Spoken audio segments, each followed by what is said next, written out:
Stephanie. Welcome to our show. How are you today? I'm great, Lisa. Thank you for having me on your podcast. Absolutely. Absolutely. So, you shared with me a really cute story that I really want to start with. You about your daughters turning bedtime music into a dance party. Can you retell it for our listeners? Yes, this was hysterical. You and I were in the middle of talking. We were just getting to know each other, trying to figure out if this would be a good podcast for moms.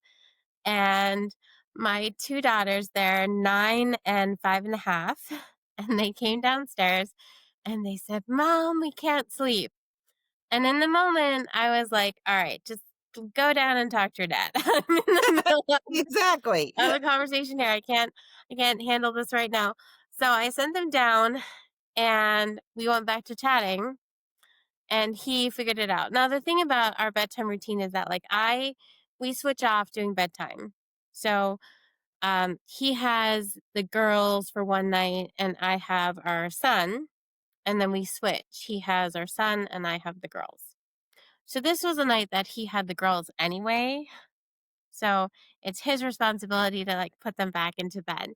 So I asked them the next day, okay, what happened? What was going on? And they said, "Well, Mom, our Disney playlist that you put on for bedtime is just too exciting. And we just had to get up and have a dance party." And I was like, okay, this is fascinating because we've had the Disney playlist, oh my gosh, for maybe 2 years now. We used to do white noise for them, Yep. but we switched them to a Disney playlist. And I thought about it and, I was like, well, maybe we need to do something more like nature sounds for Yeah. you. Let's try Exactly. something more calming. So we did nature sounds and that worked much better. I will tell you, they're back to Disney playlists. Oh, they are? Oh, that's too funny. Yet they're not dancing anymore. So we're taking Please care of just that. bring back the Disney. Disney. But I think it's an important point that, well, two important points. One is that no bedtime is perfect, Yep. even for a sleep consultant. Yeah, And exactly. two, that even things that have been working for a long time for you might need tweaks and Yep. changes. So that was a good reminder for me also that, okay, we need to change things. Yeah. Well, and I think that you brought up such a great point of how important it is to have several tools in your toolbox so that if this isn't working anymore, then okay, I can switch to this. I can start doing this. Yes, I also love how you and your partner to get your kids to bed. How important do you think that is in your relationship and in your family dynamic? And do you recommend that for other moms? I do. I think there are two things with that. One is I think often, especially at the beginning, the it's almost the mom's task to put the baby to bed. And that's Right. often because we are the breastfeeding parent. Right. So it's just natural that, you let your baby fall asleep breastfeeding and then you transition them to the crib. So you're the one who's primarily doing bedtime. When you have more than one, It it's ups the ante. it does. Well, it's funny. I was talking with a mom the other day, and she's like, going from one to two kids was so much easier for me than going from 0 to 1. But for my husband, it was so much harder. And I thought about that, and I was like, yeah, I can see that, but why?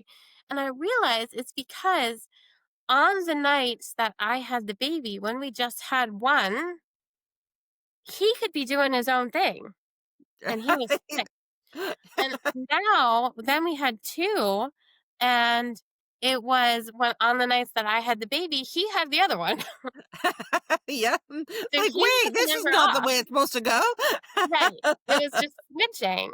And Yeah. now that we have 3 kids, it's, the joke that, you're a basketball team and you're just zone defense now, right? So, like, You're outnumbered. "Alright, who's got the zone? Who's got this covered?" Um, so I think that's part of it. And then I also think that when you can switch off more, it gives all of your kids a sense that both parents can do the bedtime routine and be successful in it. So Yeah, whatever that bedtime routine happens to be. And my husband and I do it mostly the same way, but we don't do it the exact same. And yeah, which is so, amazing. Well, I mean, that, gives kids variety, which is so yes, good. as much as I love consistency, I also can appreciate that, our kids have grown up with a level of variability in their bedtime routines that means that they are prepared for other eventualities, which I think is helpful. Yeah, yeah, So we've absolutely. always kind of switched off who does who. And there are days where, if my son is sick, he'll want me more. And Mhm. so I will take 2 days in a row, for example, if I need to. But Yep. we always try and switch back pretty consistently. Yeah, that's awesome. That's great, and I think that it is important for kids to get a little bit of that variety, dad may play the kissing game or which we'll talk about, or, may, um, do something else that they love and look forward to, but then you maybe do, some more nurturing things that they just, like, crave too. I think it just, like, creates such a rounded child that way. Yeah, it's been really nice. And so our routine has always had books and Mhm. songs in it. And when right now my husband is reading Harry Potter I love it. to to the older kids. And I do read chapters every now and then. I love Harry Potter. But I also like that I can be the parent who is, okay, we're not going to read Harry Potter tonight. You pick your favorite books, Yeah? and we're going to read your picture books instead. What are So, some of their favorite picture books that they're reading right now? oh gosh, dragons are the worst is one of their favorites. Pete the cat has made a lot of appearances recently. They also really love Elephant and Piggy series. Oh, yeah, that's such a good series. Oh, I love that series. So fun, so funny. Um, and my kids actually really love the book with no pictures, Oh, okay. um, which is a really funny book. If you're looking for something, like the title suggests, there are no pictures in the book, but the whole point is that parents who are reading the book have to read every single word. And so it says, like, my only friend in the whole wide world is a hippo named Boo Boo Butt. And the kids love this. The parents have to read it because it's in the book, so that's why it's a favorite. Oh, that's great. Mhm. So, routine is super important. Like, so Yes, as a sleep specialist and a mom of 3, do you find that your kids keep you on your toes when it comes to sleep routines, I do. Oh my other than god. dance parties? Other than dance parties.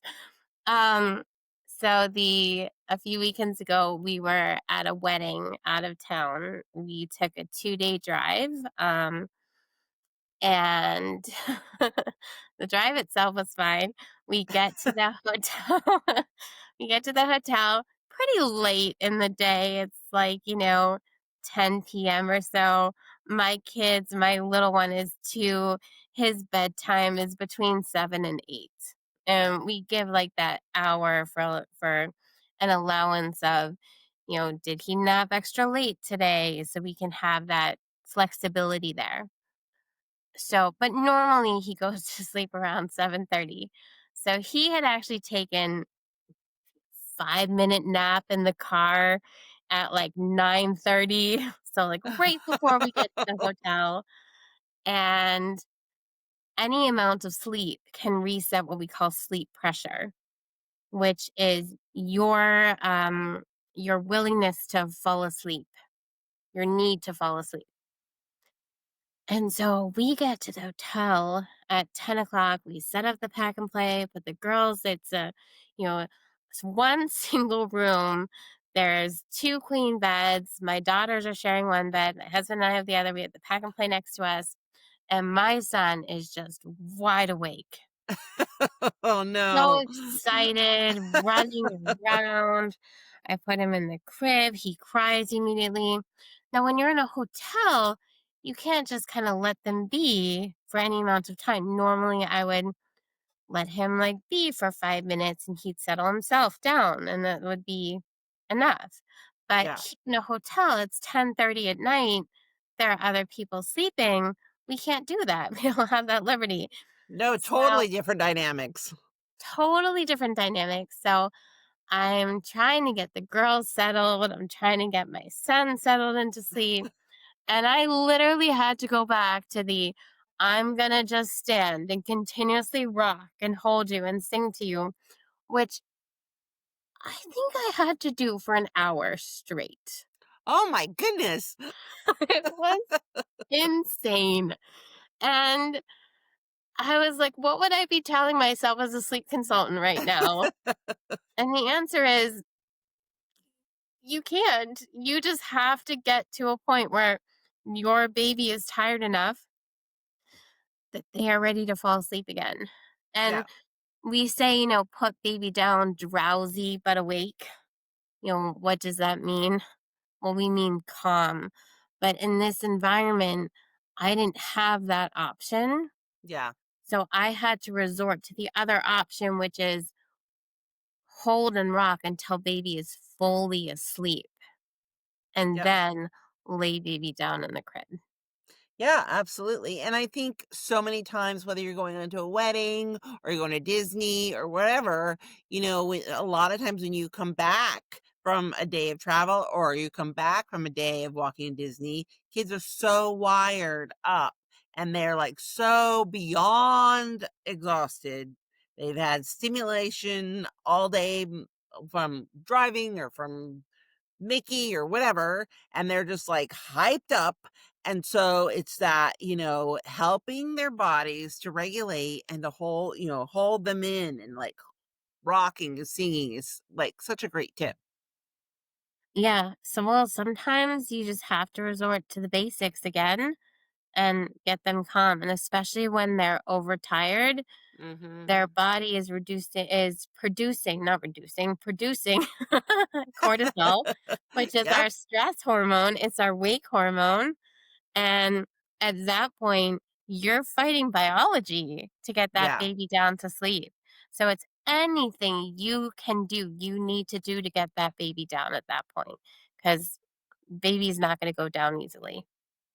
No. No, and just allowing them to escalate helps no one. Helps no one in your room, helps no one in the rooms around you. You just gotta do what you gotta do. Yes, Yeah. exactly. Which is how we found ourselves rocking and singing for an hour in a hotel room Yeah. in Illinois. And getting biceps of steel. Holding Yes. baby. Oh my gosh. My left arm is so strong. It's Yeah. amazing. Yes, yes. Not I so much. used to have arms like that too. I had my Yeah. oldest was similar. I had a lot of times that I had to hold him. So what drew you into becoming a certified newborn pediatric specialist? Holy cow, it's a mouthful. And then later you became an adult sleep coach. I did, yeah. So I've been a teacher for my entire life. Mhm. Um, I actually started teaching when I was 18 years old, Oh wow. and I was just like a teacher assistant in our religious school program.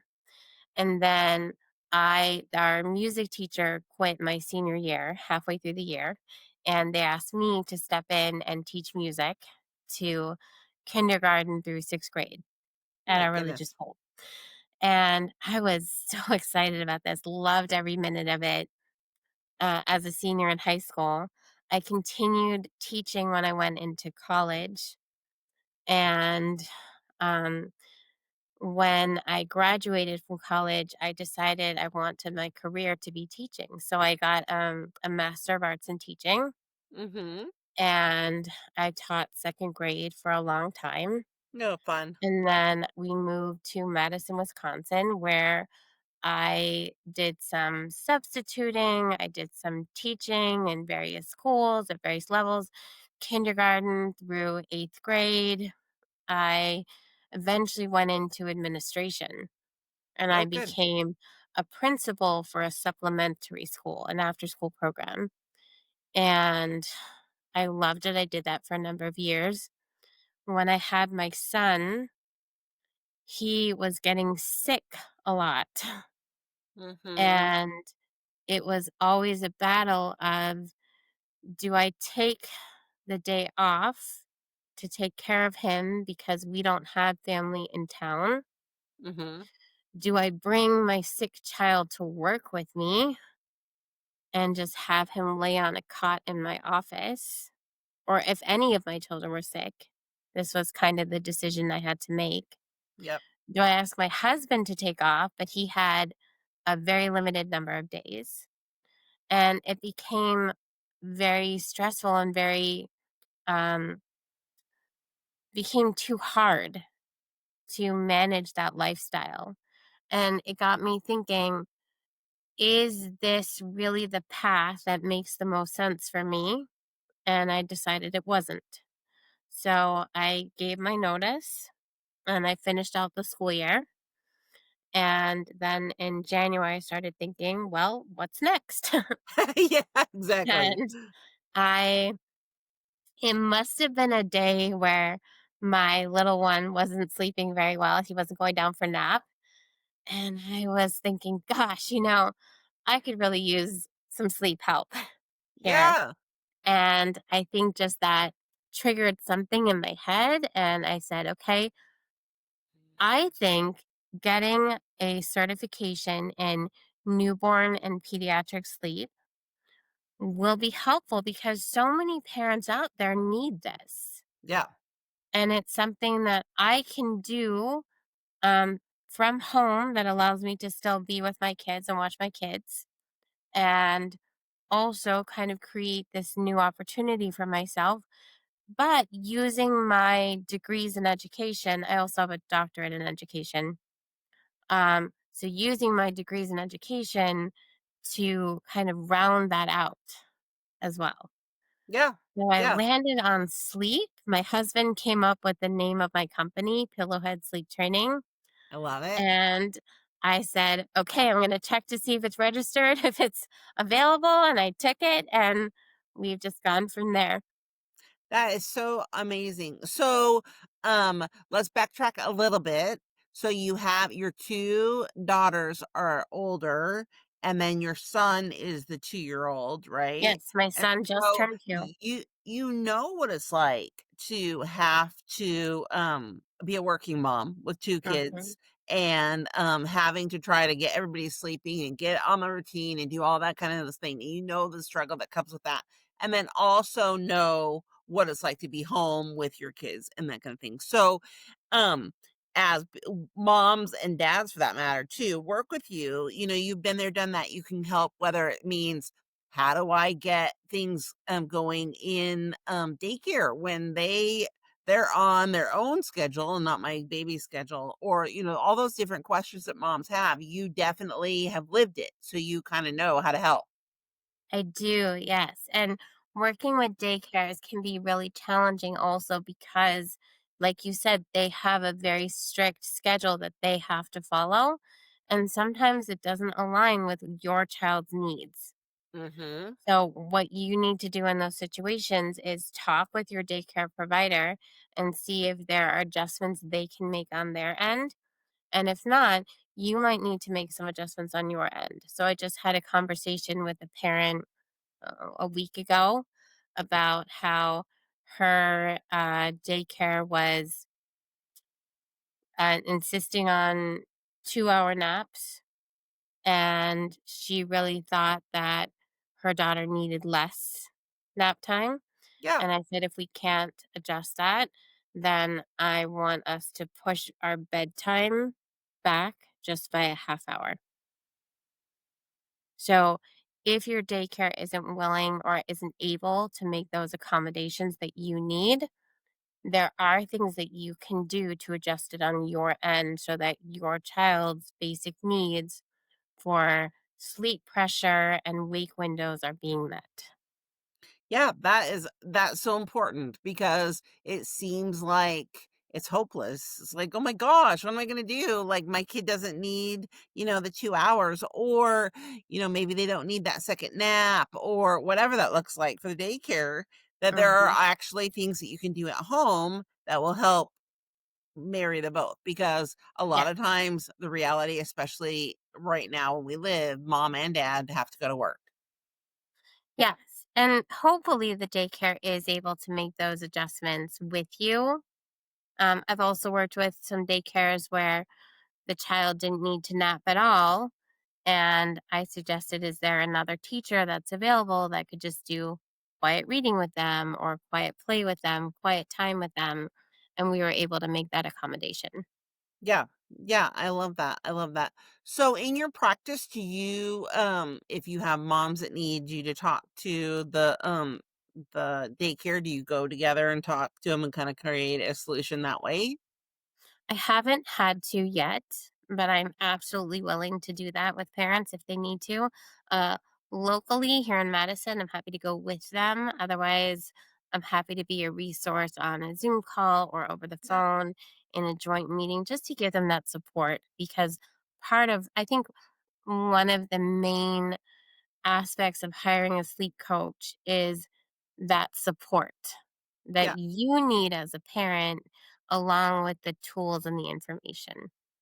Yeah, absolutely. And I think that it's important to educate childcare providers, right? Is because they get in the mindset of I have 15 kids, this is how I need to make it work. This is the business as it were, right? This is what we have to have this so it lines up with, you know, administrative pieces, right? So we have to have this nap time so that, we can have a lunch our staff can eat or we can do this, we can do that and really, sometimes there's no wiggle room, but the other piece is giving that education so that people, that they can go, okay, how can we accommodate? And oh, I never thought about that, right? So I love that you are willing to come alongside families. Yes, absolutely. So you've talked about how sleep and stress go hand in hand. Can you share why that's such a powerful connection? Yeah. So, this is maybe more for like the adult sleep side of things. But uh sleep and stress are very cyclical in nature. So we need sleep in order to reduce our stress levels, Mhm. but at the same time too much stress can actually make it very difficult for us to sleep. And if you think about a tired mom who, you know, is um maybe it's a bedtime battle where your 3-year-old just doesn't follow the bedtime routine at all, fights it Yep. the entire step of the way. You are feeling very stressed, and this is going to lead to what I call bedtime battles. And your child is going to pick up on that stress level, and it's going to escalate, and it's going to create a very difficult situation to get that child into bed and sleeping. Yeah. So there are, especially with older kids, there are things that we can do to um, create a bedtime routine with them in mind. And what I like to do is have the kids actually help create the bedtime routine so that Love it. they have some autonomy in this. They have some decision making power. Yep. So if your child is 3 years old and you're trying to do bedtime and they keep coming out of their room, I need another glass of water. Oh, I just need to tell you something so important about that happened during the day. I need to go potty again. Like, oh no, I had a really bad, I forgot. Yeah. I had a nightmare. You weren't even sleeping. How can you Yeah. have a nightmare? There are monsters under the bed. Whatever it is, yes, your child Yes. just continuously gets out of bed. Have them help come up with the bedtime routine, and get their input. Put in that extra hug, extra cuddles, tell me something important about your day, use the potty one last time, add those into the routine. The other thing that I like to do is called the bedtime game. And this is super fun for older kids. Every aspect of your bedtime routine is points. So, getting pajamas on is 2 points. Brushing your teeth is 3 points. Whatever you want to make it, and you add up the points, and then once the child reaches a certain number of points that you determine, the child gets a small prize. And this is a great way also to keep the child on track with bedtime routine, especially again for older kids. Yeah, So that can also, though, reduce your stress when absolutely. things go more smoothly. You then feel more in control of yourself and your actions, and you are able to sleep more soundly. Well, yeah, because I think that as your child's stress level rises, when it comes to bedtime, your child's level rises, then your stress level rises, which rises their stress level, which rises the, and then like pretty soon it just escalates out of control.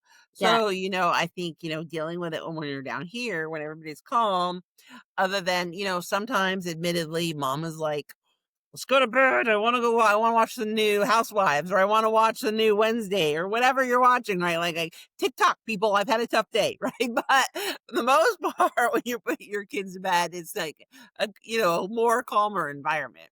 The other thing is, right now, it seems like there are so many big concerns that moms have. Like, Mhm. when I was raising my kids, there was a lot of deep, the mommy concerns piece. But I think like today, there's the added piece of I got to send my kids to school tomorrow, and I'm not sure that they're going to be safe. Or they're like, there's some bigger things that we can kind of, spin out of control that can, keeps us stressed.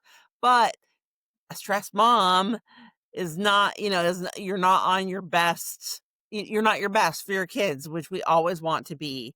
And so I think it's so important that you also work with adults, and that you do those kind of things, because there are some tips that need to be happening for that, because you want to be the best for your kids. So I love that piece. I know a lot of moms listening probably feel guilty about their own lack of sleep. So how do you reassure parents that they're not failing when sleep feels hard? As you said, Lisa, we carry so much guilt with us already, mom guilt with us. Yeah. It's not worth it to guilt yourself more for your lack of sleep. And a tired parent in the morning is going to be more irritable. They're going to be shorter tempered. They're going to yell at the small things that happen. Yep. You know, the other day, my 5-year-old, we're late getting out the door again. And my 5-year-old, I was like, I can't find my shoes. And I was like, just pick shoes. It doesn't matter. I need shoes. And I had to step back and say, okay, hold on. Wait a minute. Yeah. Like, we all get to that point because we are not perfect beings ourselves. Yeah. True. But I think it's really important, one, that our kids see that we are not perfect all the time and Yep. that we are also working through things. And, I think for moms especially, that guilt piece can be so hard. Yep. True. And what I want to tell moms about that guilt piece is you are doing the best you can. We are all doing the best we can. And you can't ask more than that. Yeah. You Absolutely. you are enough the way you are. Hmm. And if getting your child to sleep means, having someone like me in your corner to back you up, to support you, Yep. then yes, I would love to be that person who is your little sleep cheerleader. Absolutely. Absolutely. Ready to wave those pom poms and support. Yeah, you can do it. Exactly. Yes, yes, yes, yes. So, So, moms, I want you to rewind that, right? Like what you just said. is, you don't have to be perfect, right? You don't everybody has those days of stress or have those days where we feel overwhelmed or we feel like and we say things that maybe we shouldn't. But um it's not going to make your child lifelong therapy participants. Like there's nothing wrong with therapy. We just had that conversation, um but I think as like, when I was my kids were little, I really wished I could get, like, a time machine, get into a time machine, check out when they're adults, make sure they're still good, I didn't really totally mess it up, and then I could go back and be, and be a mom, but really the truth is that, yes, you're gonna say things, and yes, because you're modeling humanness. Exactly. We're all humans. We're all doing the best we can. And, in the end, I said this in our conversation initially, Lisa, that you have to do what works for you. Yeah, absolutely, So, absolutely. Well, yeah, because you know your child, you know the mhm. routine at your house, you know the atmosphere in the house, you know it works. So, yeah, I totally agree with that. So tell us a little bit about contact naps. This was my Mm, favorite when my kids were little. yeah. And they can actually be a good thing. And then can you break down kind of what when to lean into them versus when to start practicing crib naps? Yeah, I love contact naps too. My favorite thing when my son was a newborn was that Moby sling where, like, you could just tuck him in, and it's one of Yes. those things where, like, he is so wound up in that thing that you're like, "Are you breathing? Like, how are you Yeah. breathing in this?" But they're fine, they're great. They're happy to be swaddled and comforted, and that's another point I wanna come back to, about newborns and swaddling, so remind me of that. But, um, newborns need to be held. They need that contact with you. And so don't push the nap in the crib right away. Don't push it. If you are able to get the things you need to done with the contact nap, do it. Yeah, Just put that baby in the sling, do your things around the house and get that stuff done. For newborns, like the amount of total sleep that we're looking at, baby is going to be sleeping, I think it's like 17 to 20 hours in a 24-hour period. They are sleeping a lot. yeah, It's not, great chunks of sleep because newborns need to eat every 2 to 3 hours. right. So they're not sleeping in these large chunks, but they're sleeping quite a bit during the day and throughout. So that's something to keep in mind.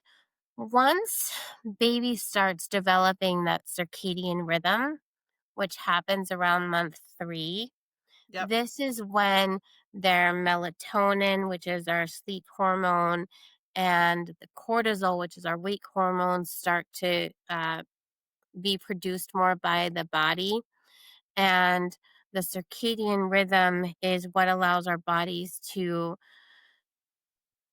recognize, day and night so that our naps during the day are consolidated and our sleeping at night is more consolidated.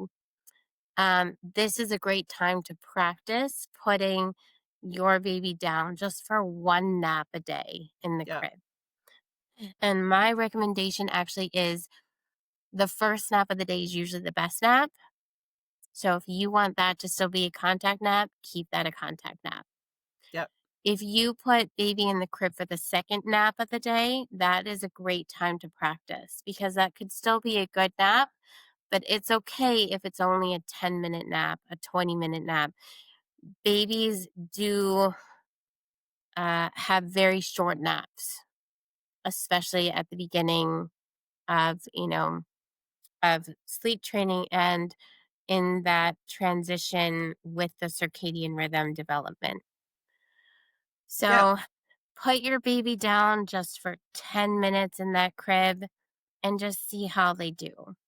And it's great practice because you get a chance to see what baby can do, baby's development, and baby gets to see they're okay outside of your arms. right. Yeah, they're right? gonna be just fine. It's beginning that detach process.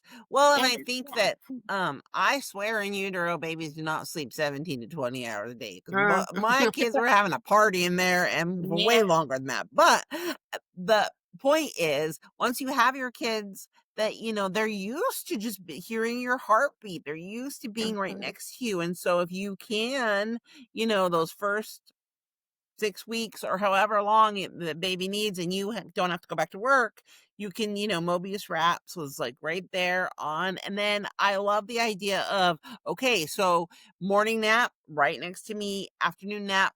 That way, if it's 10 or 15 minutes and we can alternate, we can figure that out in the evening before they go to bed. So I love that. That's great. Great points. Yeah, yeah. So just practice that second nap, put baby down in the crib, see what happens. Yeah. So you recommend laying baby's feet first into the crib. First of all, can you tell us what that is? And then tell us why this works and how it helps. Yes. So mm, maybe you are not like me, and that's totally fine. But whenever I'm holding my baby, instinctively, I put the baby's head down into the crib first, and Yep. I'm very gently putting baby's head down, and then laying baby, rolling baby down so that baby's feet come last. And I Yes. learned this as a sleep consultant that can actually it can make it harder for baby to stay asleep if you do it that way. And the reason is because of the moral reflex. And the moral reflex is baby's startle reflex. So this is where if there's a loud noise or a sudden movement or a sudden change in something, baby's going to do that thing Right? that Yes. they do. And it's adorable, but it can also disrupt their sleep. So if you have a completely asleep baby in your arms and you want to lay them down so that they stay asleep, Yep. the best way to do it is actually to lay baby down so that you're putting their feet into the crib first. And the reason is because it immediately grounds them. Like literally, they feel their feet touching something, Yes. and that startle reflex will be diminished that way. And then you're going to gently roll them so that their bottom touches, the crib next, and then their neck, and then their head.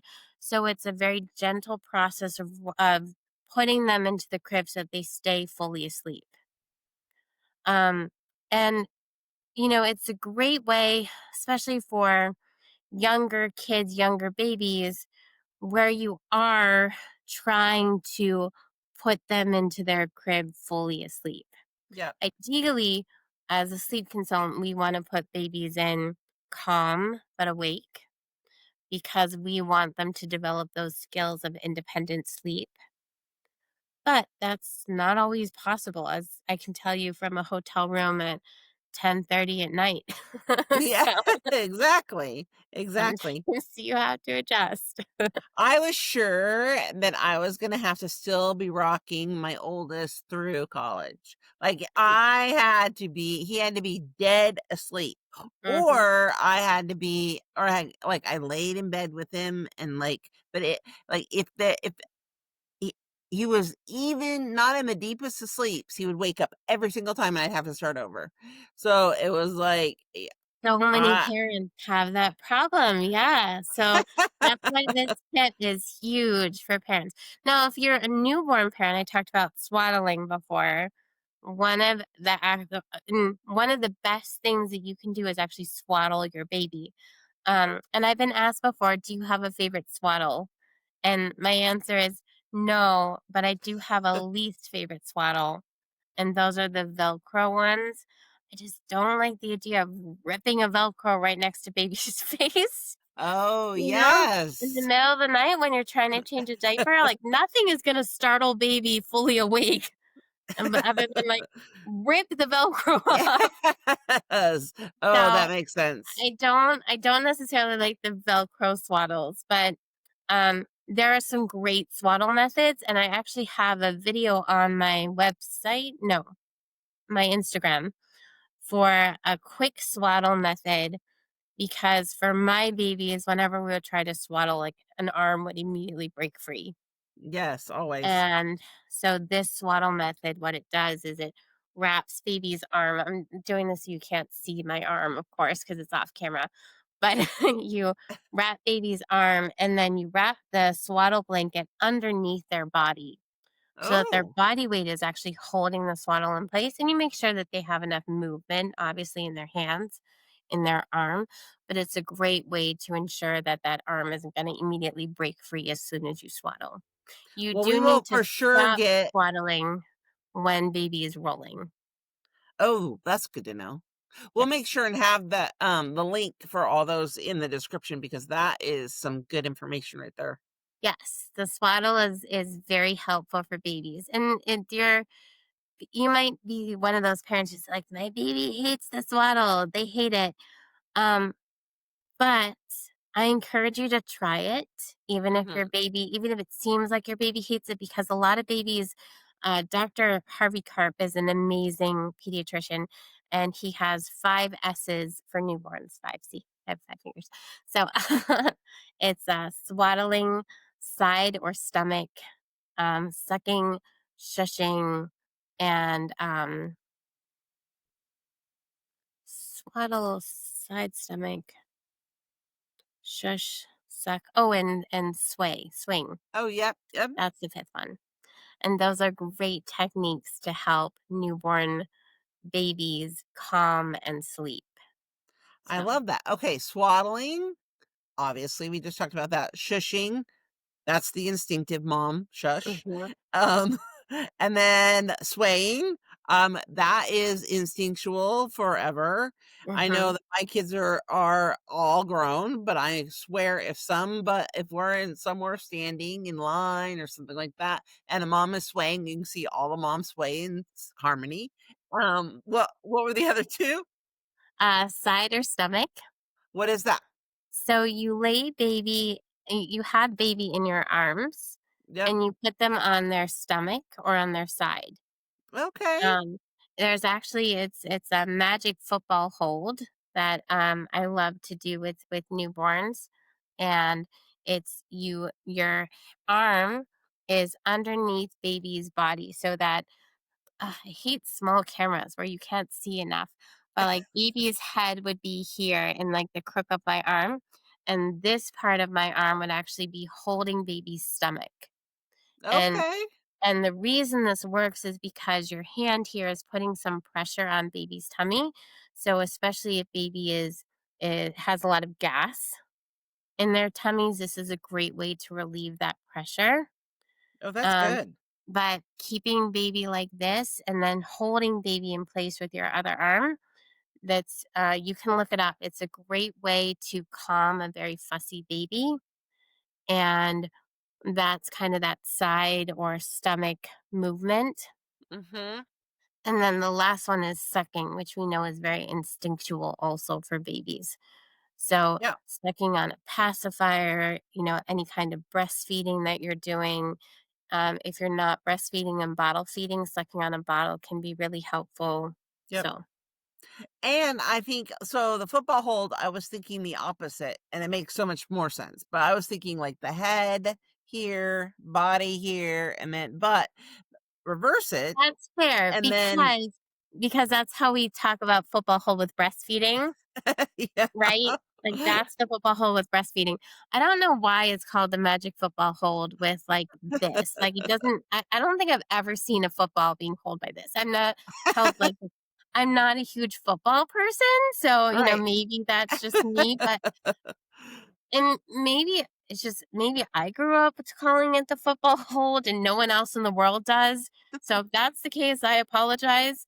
But, No, no, I think it's good, and it, like, that is such great advice, right? Because 'Cause you're giving the pressure on the baby's belly, so which is, maybe why they're colicky, maybe why they're fussy or Mhm, whatever, you have that it's that pressure point, and then when they're sound asleep, then you can do what we were talking about, right? You put the feet first, and you, like, mhm. "Ooh," to get it out, so then the head. Slowly slide your hand away. Yep. Yep. Yes. That's great. Okay. So, what is the biggest myth about baby or toddler sleep that you wish more parents knew? Um, so I think there are two myths that I want to debunk here. One is that if I keep baby awake all day, he'll be tired at night. Yeah, I've heard And that one a lot. unfortunately, that doesn't work that way. Darn it. uh, all babies need day sleep, naps. And one of my best pieces of advice actually for parents is look up your child's needed wake windows, which you can easily find anywhere really online now, Yep, for your baby's age, and keep those wake windows in mind. So, for example, it might say the wake window for this age is 3 to 4 hours. And what that means is from the time your baby wakes up until their first nap, or the time they wake up from their first nap to their second nap, they need approximately 3 to 4 hours of awake time in order to feel tired enough for that next nap. yep. Um, but watch your baby for sleep cues. Oh, what are the sleep So, cues? so sleep cues are maybe your baby is rubbing their eyes, maybe they're yawning, maybe they're turning away, they're showing disinterest. Those are great early sleep cues to watch. And when you see your baby doing those things, if it's within that recommended wake window, start your nap routine.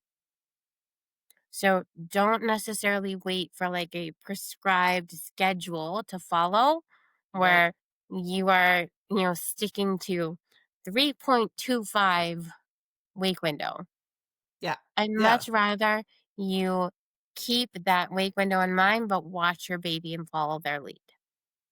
So watch for sleep cues. That day sleep is so important because we need that in order to make sure that we have enough sleep pressure built up for nighttime sleep.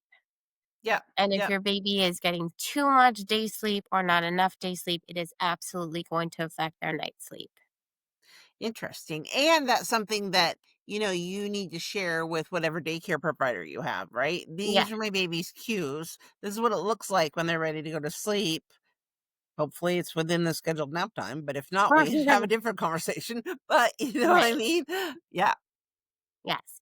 And then the second sleep training myth is that I sleep training means leaving my baby to cry.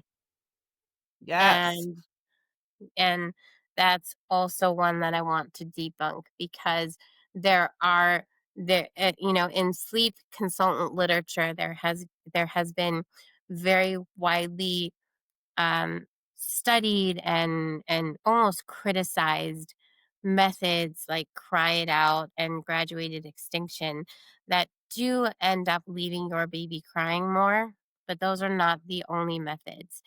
And while some tears are expected because we're changing baby's routine, we're changing baby's comforts,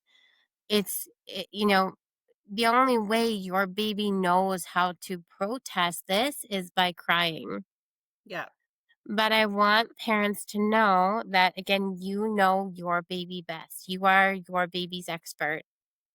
And you are going to be able to tell the difference between your baby's protest cries and your baby's distress cries. And I never want a baby to be in distress. Yeah. But a little bit of protesting, okay, we can It's handle that. healthy. Yeah. Right. Yeah, we can handle that. We can work with that. Yep. So I want parents to keep that in mind. But that being said, there are lots of sleep training methods that are very gentle in their approaches, very gradual in their approaches. And it doesn't mean that we leave your baby to cry. It's not about um it's about how you respond, not that you don't respond. Yep. Yep.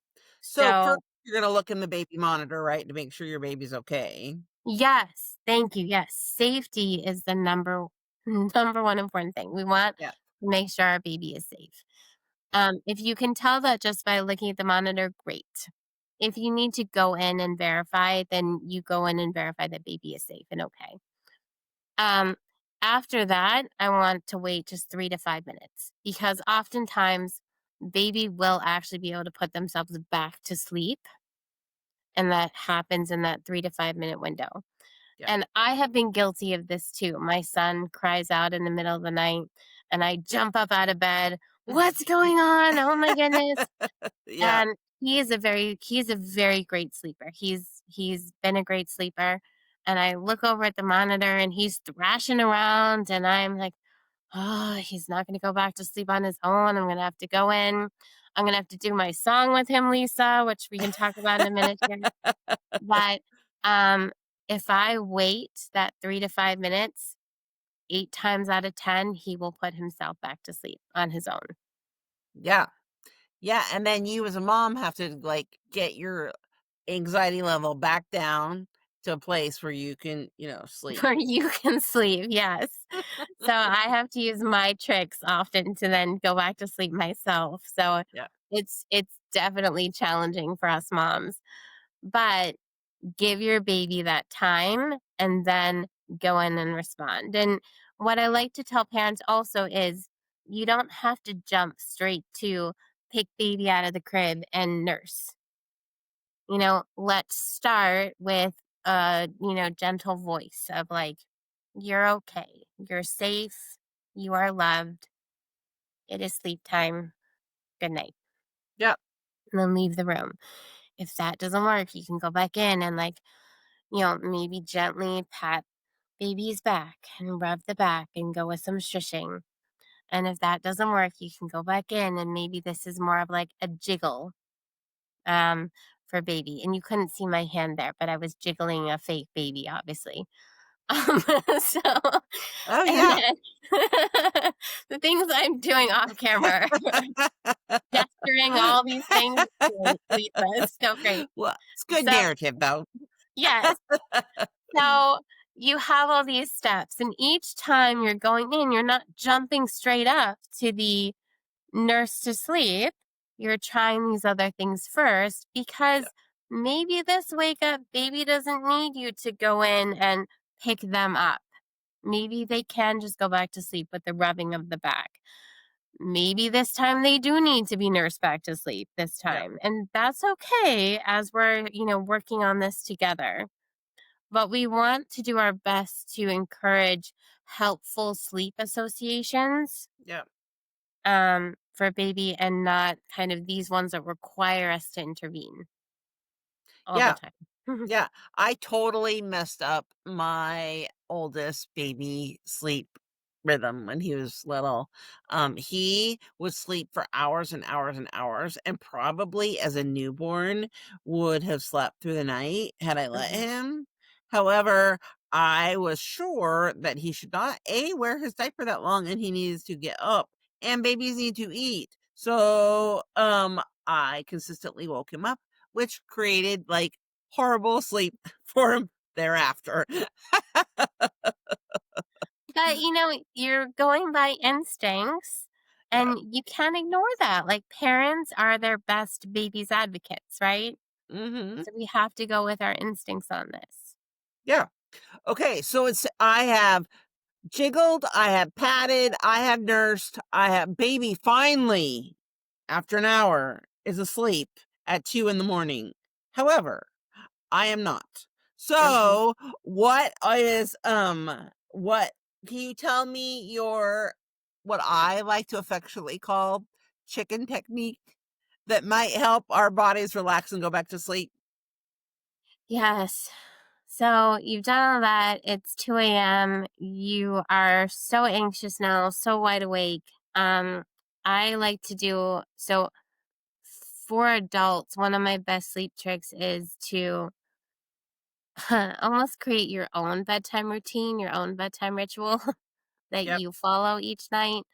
Um, and the first step is to try that ritual again, try that trigger again.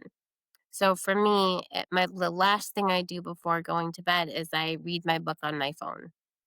And by the time I am reading the same sentence 3 times in a row, I'm realizing I'm sleeping and I need to turn this off. So I go to sleep. If that doesn't work, my second tip is called So Easy I Can Do It in My Sleep. And this is one of my favorite techniques because when you're so awake and anxious, your brain wants to focus on little details. And so you give it little details to focus on. And this is, for me, it's making cornflake crumb chicken, which Yes. is so easy. I can do it in my sleep.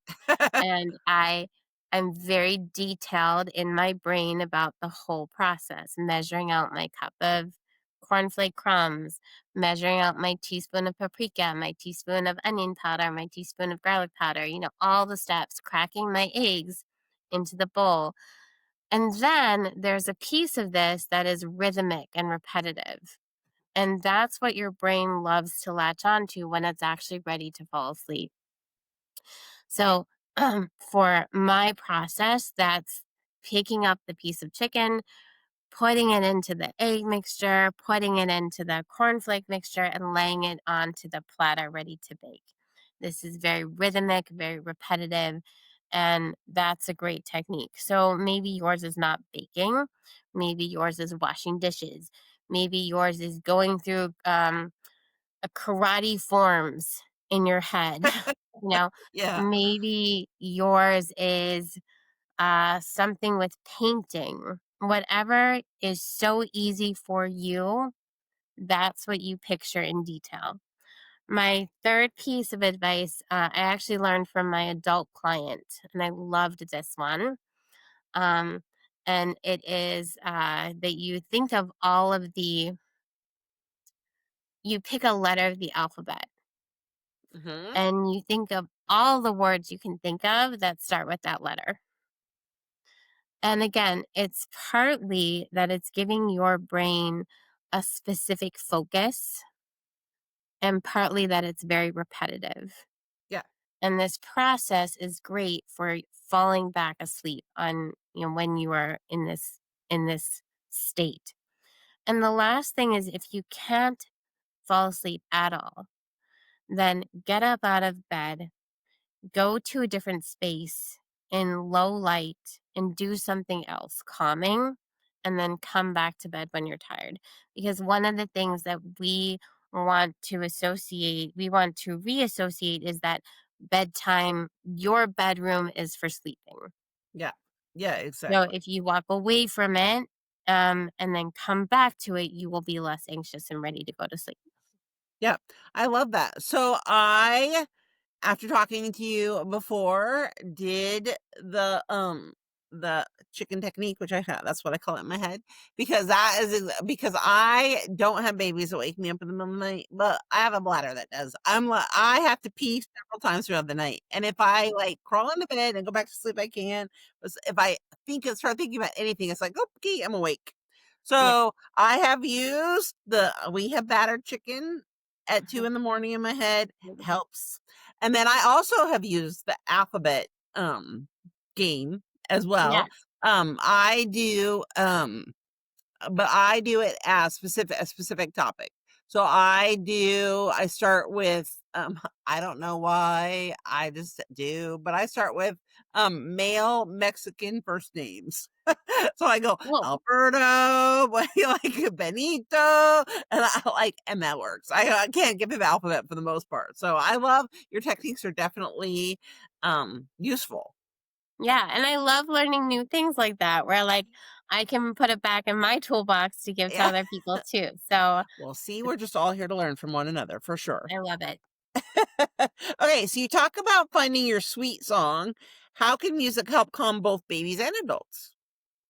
So, this actually came about because I don't know if anyone remembers this, but back in, like, 2016, there was this viral video of a parent with a young child, and the baby was crying, and the dad put on the Imperial March from Star Wars, the dun dun dun dun dun dun dun dun, dun, and the baby just instantly calmed. And I was like, "Whoa, this is amazing." Like, how can I Yeah. use this? And I didn't even have kids at the time. I was just like, "This is amazing." So I did a lot of research into music and how different frequencies, different um, tones can really change your mood. And I started experimenting eventually with my own kids because what other way do you experiment than with your own children, right? Exactly. So, for my son, for example, we found out that Come Sail Away by the Sticks is a really great calming song for him in the car. So if we're driving anywhere, like across the country to go to a wedding, Yep. and he's super fussy, we will put on Come Sail Away and he'll calm down.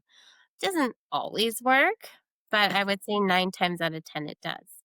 Yes, one of the Um, tools in the toolbox. yes, another tool in the toolbox. Yeah. Um, and then for the middle of the night, our go-to song actually is the book Snow, Snow, Snow by Sandra Boynton. Has a musical component that was written by Michael Ford. And beware, it is addicting. If you listen to this song, it will become an earworm in your head. So I Oh. use this with a cautionary tale here that I have this often playing in my head. But Snow, Snow, Snow is incredible. And on those days when after 5 minutes he hasn't settled, it's the middle of the night. My husband and I will go in, or I will go in. We'll pick him up out of the crib. We'll hold him.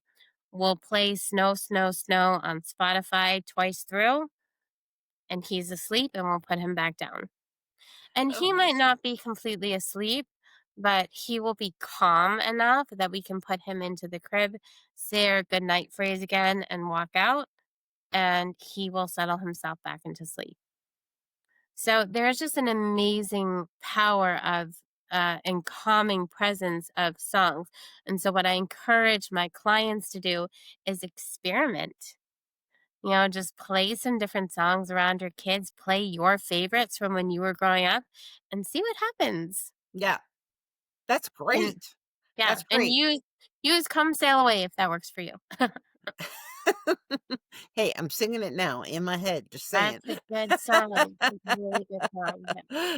What okay, so you, as we've already shared a lot, are a sleep coach. So what exactly is that? Like, what can you do for a mom that's listening is like, "Okay, I have had it up to here with no sleep.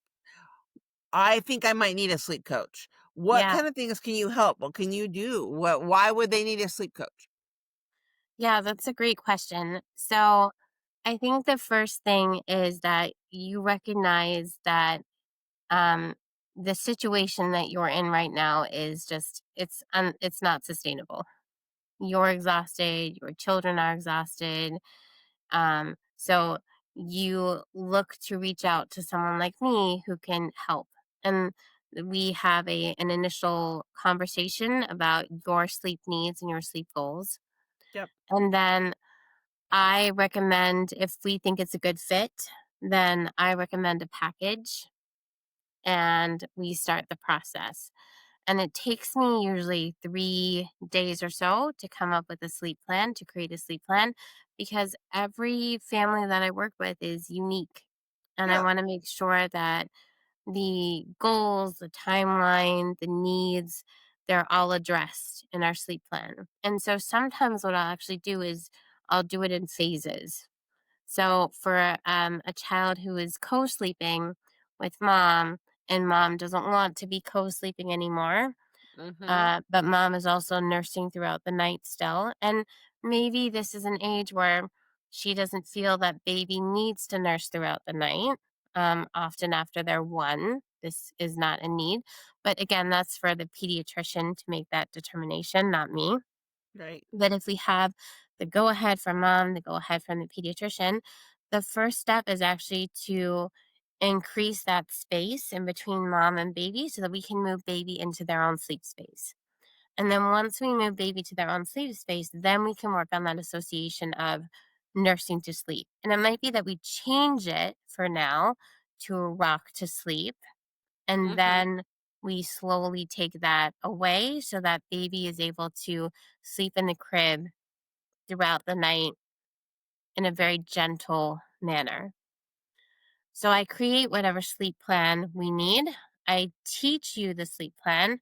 I'm also checking routines, I'm checking schedules, I'm giving you some science behind sleep in that sleep plan.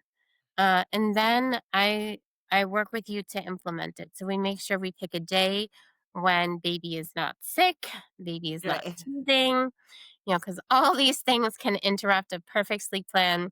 Absolutely. And um, and there's not a regression coming up because Yeah. there are lots of regressions that come up. And so we pick a day to implement the sleep plan, and I am there for you by text, by email, by phone, whatever you need. So if you have a package where you have overnight support from me, then in the middle of the night, baby is still crying, you've done all the steps in the sleep plan, you're exhausted, you don't know what to do, you send Yeah. me a text and I respond. And I give Right. you real in time help to make sure I'm supporting you. And even if it's not in the middle of the night, you are a parent who you tried to put baby down in the crib for that second nap of the day and Yeah. it is not going well. And you are, oh, do I go in and get her? Do I leave her be? Like maybe she is sleepy. I've had parents text me and say, I don't know what to do. Yeah. And so I say, well, tell me what's going on. Like, what is her cry? And they say, well, I think it's a protest cry. And I said, you know your baby best. Mhm. Tell me like what she's doing right now. Can you see on the monitor? And the parent said, well, she's kind of sitting up and she looks like she's going like this. Right. And I said, well, that's actually a sign that she's ready to sleep. So if you're okay with this, I want to give her 5 more minutes to see if she can sleep on her own. He's like, okay, I think she can do it. I said, I think she can too. I think you can too. You've got this. Yeah. So a lot of what I do is supporting you and your decisions, giving you the tools you need to succeed, and then watching you go. And it's amazing. That's awesome. Yeah, it's like you said before, you are definitely here to be the cheerleader. Sport. Yeah. Yes, you got this. Let's do this, and Yes. sometimes we A just lot of need that. yes, a lot of what I do is just teaching, giving the support, and then just really just being there for parents when they're stuck and Yeah. saying, "Let me give you this new tool. Let's try this and see if it works." You're doing a fantastic job. Yeah, I Keep it love up. that. I love that. Well, I am so grateful that you are here to give these tips because there are so many moms who are out there that are like, yes, they're taking notes, they're rewinding, they're doing all the things to make sure that their lives are a lot better. And we will put all your information in the description. So make sure that you click on those if you need to know more information. Also, don't forget to subscribe, all those things, so that you can get updates. But at the end of every podcast, I like to have a little rapid fire question. I'm So ready. I will read the question and you tell me what comes out first, what comes to your mind first. And if you know, I always say rapid fire, but invariably there's something that happens and I'm like, oh, that's interesting. Let's talk about that for a minute. So we'll see how rapid fire we can get. All right. What's the funniest thing your kids have ever said at bedtime? Rapid fire. So, my 5-year-old at the time, because she and her sister share a room, and she came into our room and she said, "Mom, there's an owl in our room." And I was, "What? Like, there's no owl in your room."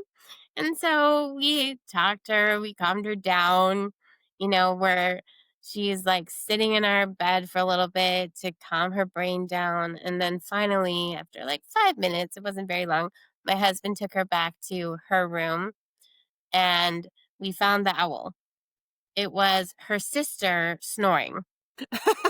Sister snored. Oh my It goodness. legit sounded like an owl. I was like, "That is amazing."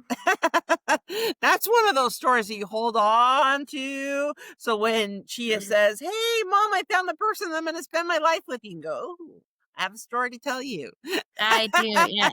The owl story. Keep that in the back of my Exactly. head. Be prepared if in the middle of the night you hear owl that really she's just snoring. What's harder, bedtime, mealtime, or morning routine? Oh, good question. I think honestly mealtime for us. Yeah? My children are grazers, so they're ones who will like take a bite of something and then go away, and then they'll come back 10 minutes later and take another bite and then go away. And of course, part of the problem is that my son, who is 2, now can climb up onto chairs and climb up onto the table. So anything that's left on the table is free game for him. So by the time they come back the 3rd time, their plate is gone. And they're like, "Oh, I'm still hungry." And I, Don't leave your plate there. Finish your food." Yes, yes. Typical boy. Do you prefer board games or movie nights with your family? Oh, what a great question. My husband and I were just having this conversation actually because we love watching our shows at night, but we're Mhm. also a big geeky board game family. I'm talking like, um, I'm talking Pandemic Legacy and Wingspan, and you know um we used to play um all these like really crunchy games I that love we it. yeah, that we don't have as much time for anymore. But we were just talking about how we haven't played a game in a while. We really also like, you know what, it's not, the name of it is not coming to my head right now. So Oh, yeah. unfortunate. I can picture it. Okay. So which kid song gets stuck in your head most of the time? Well, snow, snow, snow. Up I'm there. so checked So one out. yeah. So like I said, that one's a good one. Lately my kids have been in that K-pop Demon Hunters world. Oh, So yes. yeah, so all the K-pop Demon Hunter songs that keep playing in my head. Takedown is a big one. So when I'm, going to bed at night, Takedown is what I'm listening to at night. It's your sleep soundtrack, is it? My sleep soundtrack. Not exactly the best one, but we'll get there. It's fine. If parenting came with a soundtrack, what song would be playing at your house right now? Wow, these are great questions, Lisa. Um, Why, thank you. yeah. Um, I think Dancing Queen by ABBA. Oh, Um, nice. yeah. My children love dressing up. They love, you know, all the outfits and the costumes and like the full regalia. My son will even pick up, a necklace and like put it on, or I like love it. grab one of the girls' purses and like pretend that he's joining in too. So we're a big like dancing family, and so that's really kind of um a go-to for us. That's great. Do mom and dad dance together in the kitchen? Very occasionally. We are not great dancers ourselves. So like, I'm going back to like old school 90s dance moves. So, I love it. um I can floss though. I did teach myself that one. But Oh, yeah. that's already like what, 3 years ago, 5 years ago Oh, yeah, now. yeah. So It goes by maybe fast. that's off trend Okay, already. if you could instantly become amazing at any hobby, what would it be? Another great question. I think that I've always wanted to explore more with crocheting. Mhm. I've done a little bit of crochet and I used to love it. And the most I've done is make a purse, crocheted purse. That is impressive. It took me a really long time. Yeah. I have not done it since. I did that's not true. I did crochet one, like, wooble, whatever those things are called, like, the little, like, creatures that you can make. Oh, yeah. I made a little owl. An Uh, owl! I made an owl. it's just hanging up right there. Yeah, just as a reminder of my daughter and her snoring. Exactly. Um, so that's probably what I would do. Beach vacation or mountain cabin? Mountain. I am not a beach person at all. No, But put me in the mountains and I'm happy, but not too high. I love that. So what's your current favorite podcast besides this one, of course? Actually, yours is the only one I've listened to. Isn't that amazing? Wow, thank you. Thank you very much. I am just exploring the podcast world myself. I've always been like I'll listen to, like my Spotify playlist and like Yep. my cleaning mom soundtrack that I have. Um, but I've never been a podcast person. Like I didn't really understand how it worked, which is so silly because you literally just go to the podcast button and you can find all these podcasts. But I'm not one, I'm not an auditory learner. I'm a visual Mhm. learner. Me too. So it's hard for me to listen to something and pay full attention, Yep. as opposed to reading something or seeing something in print. But one of the things I love about your podcast is you can listen to it or you can listen and watch, True story. which This is is, because I also am a very visual learner. So yes, I'm with you on yes. that. Okay, first concert you ever went to? Spice Girls. I love it. Back, I don't even know how old I was back then. Like, let's not talk about that. But That's awesome. So what's one word your best friend would use to describe you? um, I would say I am always giving. So I love giving, it. I guess, is the one word. Giving of myself and my time and my energy to others. I love it. That's Mhm. well, I can think of much worse things for a best friend to say. That's amazing. And your best friend knows all the pieces, so that's awesome.